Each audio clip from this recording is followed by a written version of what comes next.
Marks and Spencer used to be different. It wasn't just another place to buy clothes. For working-class families across Britain, it was where you went when you needed something that would actually last. When you saw that St. Michael tag, you knew what you were getting. Quality, reliability, a guarantee that meant something real. The whole thing started back in 1884. A man named Michael Marks came to Britain from Poland. He barely spoke English. He set up a small stall at Leeds Market. His approach was dead simple. He put up a sign that said everything cost 1 penny. No negotiating, no tricks, just straight dealing with customers who didn't have much money to spend. That basic idea of being honest about prices became the foundation of everything. When Thomas Spencer came on board 10 years later, they opened an actual store. By the time the 1920s rolled around, they'd figured something out. British factories could make really good products if you gave them consistent work and paid them fairly. In return, the stores could promise customers something valuable. Everything they bought would be the same high standard every single time. They created the St. Michael brand in 1928. It was named after Michael Marks. That label became more than just a name tag sewn into clothes. It was a promise. When you bought something with that label, you knew the stitching would hold. You knew the fabric would get better after you washed it, not fall apart. You knew it would last. But here's what really set them apart from other shops. They didn't just place orders with British manufacturers, they actually invested in those factories. They sent their own experts to help improve how things were made. They paid for new equipment. They trained the workers. Some of these relationships went on for decades. By the 1950s, the numbers were incredible. About 1/3 of British families bought their underwear from this company. They accounted for nearly 1/3 of all clothing that Britain exported. Whole towns depended on their contracts. Leicester made knitwear for them. Nottingham produced lingerie. Lancashire handled textiles. If you lost an M&S contract, your entire town could suffer. Walk into any of their stores in 1975 and something amazing would strike you. Every single clothing item came from Britain. Not most of them, all of them, 100%. The quality was something people talked about. Women would check the seams carefully, looking at the stitching that made St. Michael different from regular high street clothes. When you bought a cardigan from them, you weren't just making a purchase, you were investing in something that might be in your closet for 20 years. Price wasn't really the point. They charged more than places like Littlewoods or British Home Stores. People paid it willingly because they understood the math. That jumper would outlast 3 cheaper ones. Those sheets would survive 10 years of weekly washing. You paid more up front, but saved money over time. That was the deal, and they kept their end of it. The company did other things differently too.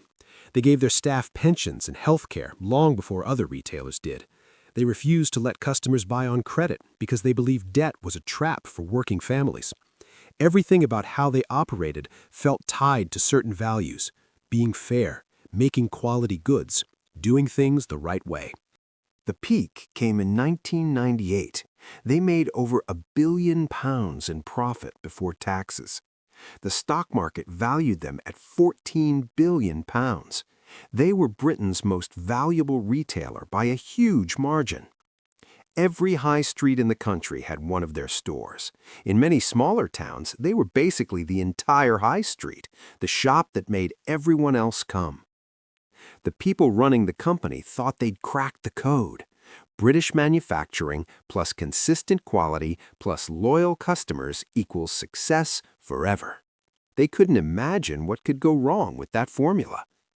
Then, something happened that would destroy everything they'd built. It wasn't one bad decision, it was arrogance. In 1998, while profits were at record highs, the executives looked at their supply chain and decided it was inefficient. British factories cost too much. Workers with actual skills expected decent pay. Checking quality properly took time. Meanwhile, factories in Morocco, Sri Lanka, and China said they could make the same products for much less money. The accountants ran the numbers. The savings looked too good to pass up. Between 1998 and 2001, they started cutting off British suppliers who'd worked with them for generations. Contracts ended, factories shut down, entire towns that had been built around their orders were suddenly left with nothing. But here's what made it even worse. They didn't just move where things were made, they abandoned their standards. Those factories in Morocco weren't required to meet the same quality levels.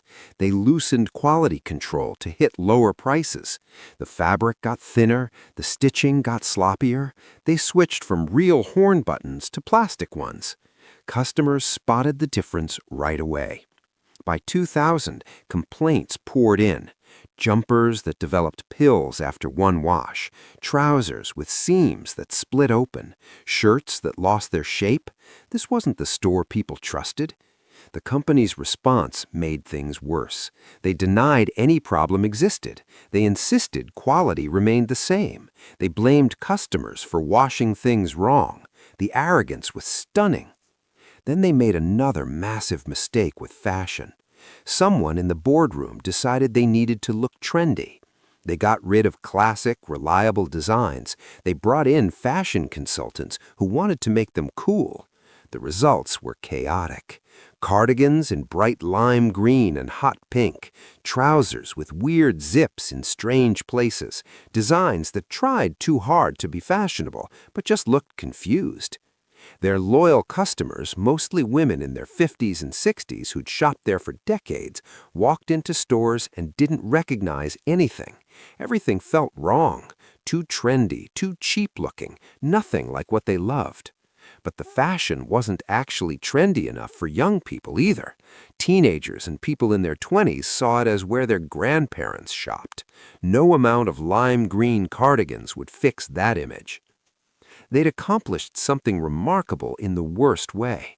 They'd pushed away everyone. Too old-fashioned for young shoppers, too trendy for older ones, stuck in the middle with nobody interested. Meanwhile, competitors were adapting. Next figured out how to do affordable fashion that looked good. Zara mastered fast fashion with runway-inspired designs. Even Primark, super cheap and basic, knew exactly who they were serving. M&S had no clue anymore. Sales crashed. By 2001, profits had dropped by half. The share price kept falling. But the real damage wasn't bad fashion choices. It was breaking the quality promise.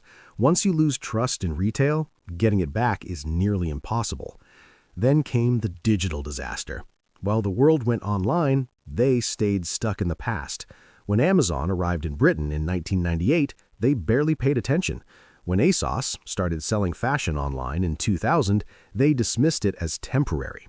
Their first website was embarrassing. You couldn't even buy clothes online until 2001. Even then, the system was clunky and unreliable. Competitors were building online empires while they sat still. The executives didn't understand internet shopping because they were men in their 60s who'd never used computers. They couldn't picture customers wanting to buy underwear without touching it first. This wasn't just missing a trend, it was ignoring a fundamental shift in how retail worked. By the time they realized their mistake, they were 10 years behind. For 20 years, their clothing division struggled. New CEOs kept arriving with promises to fix things. Each one launched big plans with business jargon. Nothing worked. The real problem went deeper. They'd lost their identity. They weren't sure what they stood for anymore, beyond being that shop your parents used. But while clothing failed, something interesting happened with food. In the 1990s, they started opening simply food stores, smaller shops focused only on premium food. The concept was smart. Make luxury versions of regular items at prices ordinary people could sometimes afford. A prawn sandwich wasn't ordinary. It had carefully chosen prawns, perfectly balanced sauce, bread with actual texture. It cost £3.50 when basic versions cost £2 elsewhere. The marketing campaign worked brilliantly. "This isn't just food, this is M&S food," became one of Britain's most successful ad campaigns ever. By 2010, their food division was making huge profits. While clothing struggled, food kept the company alive. People would pay £4 for a prepared meal they could make at home for £2 because it felt special. This became their lifeline. As clothing sales stayed flat, food kept growing. They opened food sections in train stations, motorway services, and high streets where clothing stores had closed. But food success couldn't hide clothing failure. They'd become a company surviving on sandwiches and ready meals, while their original purpose, quality clothing for British families, faded away. The 2010s brought crisis after crisis. In 2016, they dropped out of the FTSE 100 for the first time since it started in 1984. For Britain's former top retailer, the humiliation was total. Store closures accelerated. The high street shops that had been part of British towns for a century started disappearing. Between 2016 and 2020, over 100 stores closed.